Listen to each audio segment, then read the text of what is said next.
सत्यमेव जयते।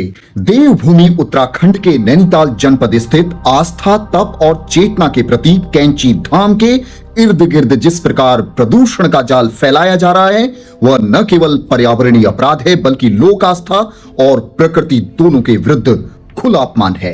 मां शिप्रा नदी के निर्मल प्रवाह को कुछ लोगों के द्वारा अपने निजी स्वार्थ के लिए गंदे नाले में परिवर्तित करने की यह प्रक्रिया वर्षों से चली आ रही है। और अब जब सत्यमेव जयते जैसे निर्भीक सोशल मीडिया माध्यम से प्रशासन तक आवाज पहुंची, तब उत्तराखंड प्रदूषण नियंत्रण बोर्ड की नींद टूटी है। संयुक्त जांच में यह तथ्य निर्विवाद रूप से सामने आया कि कैंची धाम परिसर के समीप संचालित अनेक होटल और रेस्टोरेंट बिना वेस्ट मैनेजमेंट सिस्टम, बिना सीवरेज ट्रीटमेंट प्लांट और बिना किसी पर्यावरणीय उत्तरदायित्व के धड़ल्ले से कारोबार कर रहे हैं। गंदा पानी, ठोस कचरा और सीवरेज का मलमूत्र सीधे आसपास के भूभाग और मां शिप्रा नदी में छोड़ा जा रहा है। मानो इनके लिए यह मां शिप्रा नदी कोई नदी नहीं, एक निसहाय नाला हो। जांच में 7 होटल रेस्टोरेंट को नियमों का उल्लंघन करते हुए पाया गया। इसमें से 2 इकाइयों पर सख्त कार्रवाई की सिफारिश कर मुख्यालय को रिपोर्ट भेज दी गई, जबकि शेष 5 को नोटिस थमाकर औपचारिकता निभा दी गई। यहीं से सबसे बड़ा प्रश्न जन्म लेता है, क्या यह कार्रवाई है या सिर्फ कागजी खानापूर्ति? यह पहला नोटिस नहीं है, इससे पहले भी चेतावनियां दी गई, निर्देश दिए गए, नियमों का हवाला भी दिया गया। तो फिर यह प्रश्न है कि पूर्व में जारी नोटिसों पर क्या ठोस कार्रवाई हुई? क्या यह सिलसिला यूं ही चलता रहेगा? नदी जहरीली होती रहेगी और विभाग नोटिस बांटता रहेगा? जब यह सर्वविदित है कि मां शिप्रा को प्रदूषित किया जा रहा है, तब नोटिसों का यह खेल किसे दिखाने के लिए खेला जा रहा है? क्यों नहीं तत्काल प्रभाव से दोषी इकाइयों को सील किया गया? क्यों नहीं पर्यावरण संरक्षण अधिनियम के तहत दंडात्मक कार्रवाई की गई? और इससे भी अधिक गंभीर प्रश्न, क्या सुविधा शुल्क लेकर इन इकाइयों को संरक्षण दिया जा रहा है? यह बहुत महत्वपूर्ण सवाल है। आखिरकार क्या चल रहा है ये? क्या नियम केवल कागजों के लिए है और प्रकृति को रौंदने की छूट कुछ खास लोगों को प्राप्त है?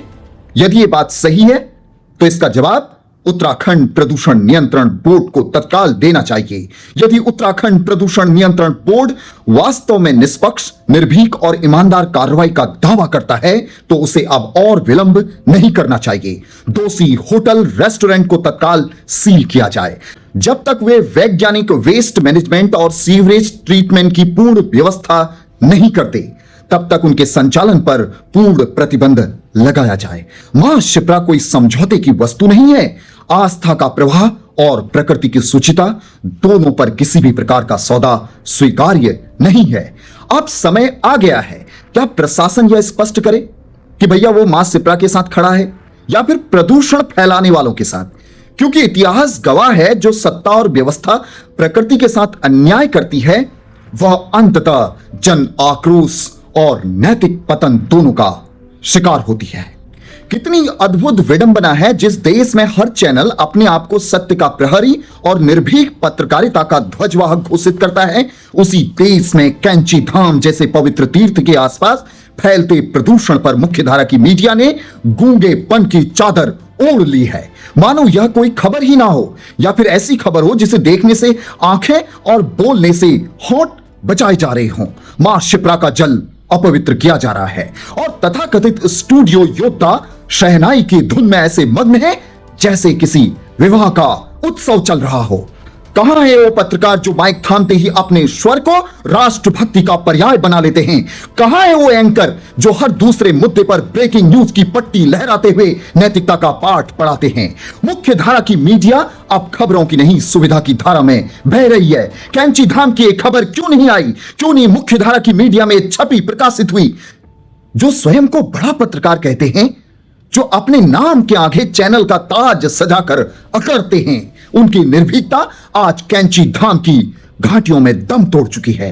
पर याद रखिए, इतिहास कैमरों से नहीं, चरित्र से लिखा जाता है, और जो आज नहीं बोले वे कल यह कहने का नैतिक अधिकार भी खो देंगे कि वे पत्रकार थे। आखिरकार उत्तराखंड में यह क्या चल रहा है, जहां की मीडिया ने इस खबर को प्रमुखता से प्रकाशित करना भी उचित नहीं समझा। मैं देख रहा हूं यह खबर केवल और केवल भास्कर में छपी हुई है।